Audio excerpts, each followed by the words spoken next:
Greener Pastures EP4, The Price of Silence. The knock came precisely at 8:45 a.m. Deolu, half asleep and wearing nothing but boxers, stumbled to the door, squinting at the clock as he swung it open. Standing before him were two stern-faced immigration officers. "Deolu Odebanjo?" one asked. "Yes," he replied, confused. "You're under arrest for immigration fraud." Fraud. His heart began pounding as the word sank in. His stomach dropped. His mind spun, searching for an explanation, and then it hit him, Mike. The memory of their last conversation resurfaced. Mike had warned him he had 2 weeks to decide, sleep with him or face the consequences. Deolu had assumed it was empty manipulation, not something Mike would act on so quickly. But here he was, handcuffed, dragged from the apartment, bewildered and terrified. As he was led away, he saw Mike standing in the kitchen doorway, robe loosely tied, arms crossed, a smug smirk tugging at his lips. Without hesitation, Mike began spinning his story. "He used me," he told the officers, lied about being gay. Just so he could stay. Their eyes locked briefly. Deolu's look was a desperate plea, for mercy, for logic, for humanity, but Mike's gaze remained cold and unreadable. Moments later, Deolu was shoved into the back of the immigration van, his mind reeling from the betrayal. What Deolu didn't know was that Mike had already moved on. The night before, Mike had confided in Eric, the neighbor next door. "I can't keep playing this game with Deolu," he admitted. "I gave him time, but he's clearly not into me. Meanwhile, you've been here, and I want to explore what we have."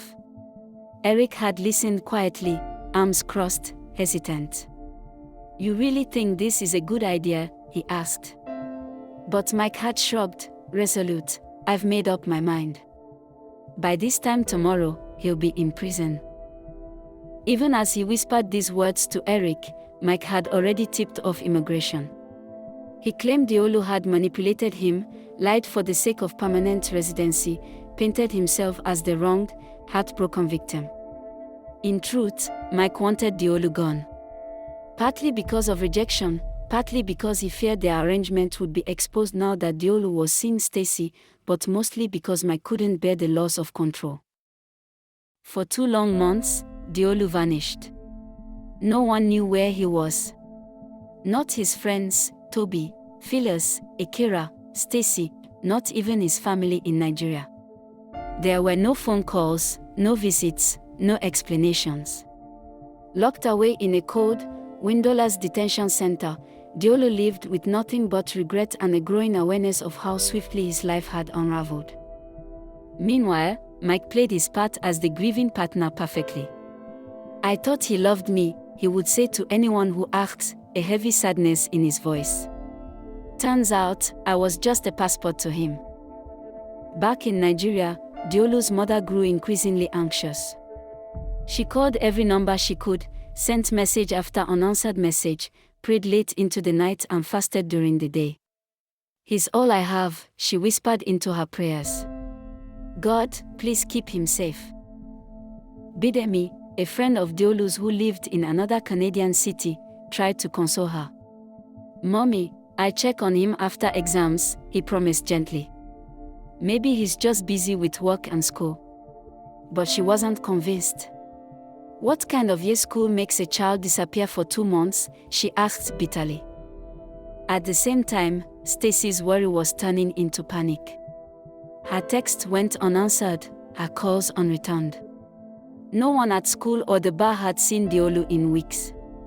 She remembered he once mentioned Phyllis, a fellow bartender, and went to ask him. Phyllis shook his head in confusion. "He just disappeared," he told her. 1 minute he was here, the next, gone. No one suspected Mike. To everyone else, Mike and Deolu were simply roommates, maybe friends. Deolu had kept everything to himself, the marriage, the threats, the ultimatum.